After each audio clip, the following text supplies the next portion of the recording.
నమస్కారాలు. వేదికైన ప్రజలకు, Telugu Desam party, BJP, Janasena కార్యకర్తలకు, నాయకులకు, మిత్రులకు, అలాగే పార్టీ సోదరులందరికీ కూడా మనస్ఫూర్తిగా తెలియజేసుకుంటూ ఈరోజు ఆత్మీయ సమావేశానికి ఎందుకు వచ్చామంటే, మీరంతా కూడా కష్టపడి తెలుగుదేశం పార్టీ అభ్యర్థిని గెలిపించాలా, రాష్ట్రంలో చంద్రబాబు నాయుడు ముఖ్యమంత్రి కావాలా, దేశంలో మోడీ గారు ప్రధానమంత్రి కావాలంటే ఒక కృషితో సంకల్పంతో సమిష్టి కష్టపడ్డారు. చాలా సంతోషం. అందరినీ కూడా కలుసుకోవాలని, మీకందరికీ కూడా ఒక సంఘీభావం తెలిపాలని ఈరోజు ముందుకు వచ్చాం. ఈరోజు మన ప్రాంతంలో, సంతేరు ప్రాంతంలో ఒక నిమిషం మాట్లాడొద్దండి దయచేసి. ఒక నిమిషం మాట్లాడొద్దండి దయచేసి. ఇది కూడా ఒక నిమిషం మాట్లాడొద్దండి, 5 నిమిషాలు చేస్తాం. మన సత్యలో ఎమ్మెల్యే అనేటువంటిది ప్రతిష్టాత్మక జరిగింది.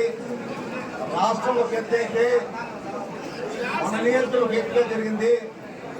దానికి కారకులు ఎవరని అందరికీ తెలుసు. ఒక మాజీ మంత్రి పెద్దిరెడ్డి రామచంద్రారెడ్డి గారు ఇక్కడ ఎన్నో కుట్రలు చేసి, మోసాలు చేసి దోసుకున్నాడు. ఇసుక, గ్రావులు, మెటలు, తైలి చెట్లు, కరెంటు పోలు అన్నీ కూడా దోసుకొని కడకు నన్ను ఓడగొట్టాలని ఒక ఇండిపెండెంట్తో కమ్మని అయినాడు. మరొక ఇండిపెండెంట్తో ఆలోచించబడ్డాడు. అయినా మన ప్రాంత వాసులందరూ కూడా చాలా అద్భుతంగా కష్టపడ్డారు.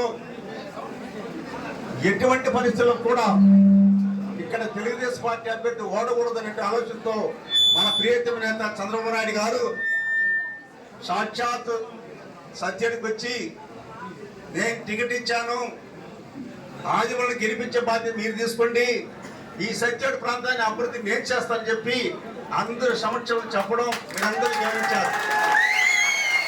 నిజంగా కూడా సుదీర్ఘంగా కూడా రాజకీయం చేశాను. 50 సంవత్సరాలు రాజకీయం చేశాను. అనేక పదవులు అనిపించాను. తెలుగుదేశం పార్టీ జిల్లా అధ్యక్షుడిగాను, ఆర్ఎస్ సెక్రటరీగాను, జడ్పీటీసీ మెంబర్గా పనిచేశాను. సర్పంచ్గా, ఎంపీపీగా, వైస్ ఎంపీపీగా, జడ్పీటీసీ అన్ని పదవులు చేసిన తర్వాత కూడా 279 బూతుల్లో నేను తిరిగినట్లు ఈ నియోజకులు ఎవరు కూడా తిరిగి ఉండరు. అలా తిరిగి ప్రజలకు సేవ చేయని వచ్చిన తప్ప ఇసుకలో, మెటల్లో దొంగిలించుకోవడానికి రాలేదు. నేను దొంగిలించింది వాళ్ళు, దోసుకునేది వాళ్ళు. కోట్ల రూపాయలు దోసుకుని వెళ్ళిపోయినాడు ఈ రామచంద్రెడ్డి గారు మన నియోజకవర్గంలో. అందుకే నాలాంటి వాళ్ళు ఉండకూడదని నేను సాక్షాత్ ముఖ్యమంత్రికి చెప్పా, సార్ ఈ సత్యని ప్రాంతంలో మెటలు కానీ, గ్రావులు కానీ, ఇసుక కానీ, మట్టి కానీ అంతా తమిళనాడు దోషిస్తున్నారు సార్. ఒక రోజు 150 ట్రిప్పులు పోతున్నది. ఇవన్నీ అతను ఎదురుగానే చెప్పాను, మరుగు చెప్పరా, ఎక్కడ కూడా దాచిపెట్టకుండా. అందుకే నాకు ఎమ్మెల్యే టికెట్ రానివ్వడం చేసిన ప్రజలు మీ ఆశీస్సులు దీవెనలతో చంద్రన్న నన్ను పిలిచి మార్చి 14వ తేదీ నేను అడగపోయినా కూడా ఒక నీతివంతుడు, నిజాధిపతుడు ఆదిమూలం, ఒక దళిత ఎమ్మెల్యే అయినా అతను గొంతు కోశాడు పెద్దిరెడ్డి రామచంద్రెడ్డి.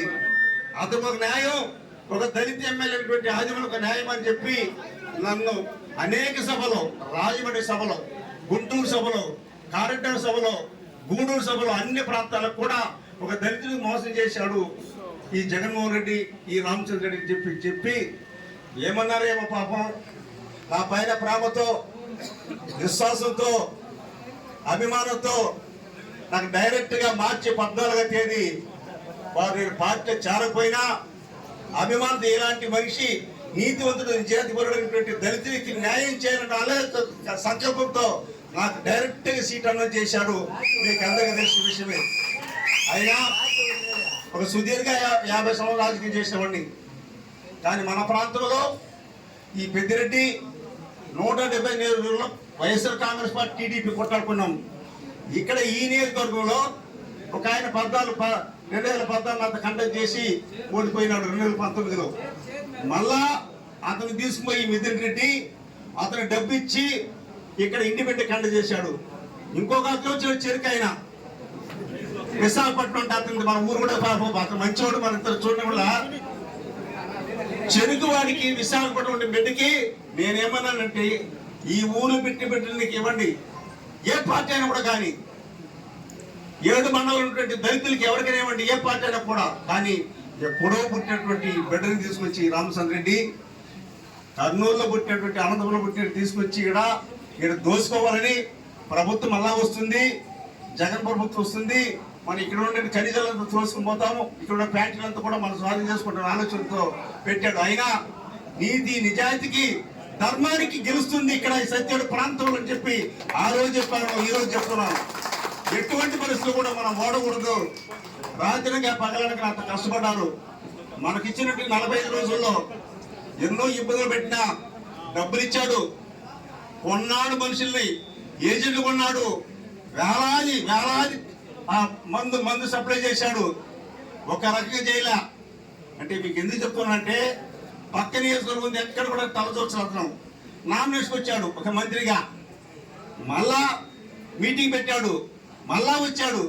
ఇవన్నీ కూడా గమనించి ప్రజలు ఈ ప్రాంతానికి స్థానికుడికే కావాలని చెప్పి పట్టకట్టినటువంటి మీకు మనస్ఫూర్తిగా అభినందన తెలియజేసుకుంటూ భవిష్యత్తులో కూడా ఈ పెత్తందారులు ఎక్కడో పుట్టి పొంగులు పెట్టి ఈ వచ్చి సత్యుడిలో ఇక్కడ పెత్తలు చేయకూడదని ఒకే ఒక సంకల్పం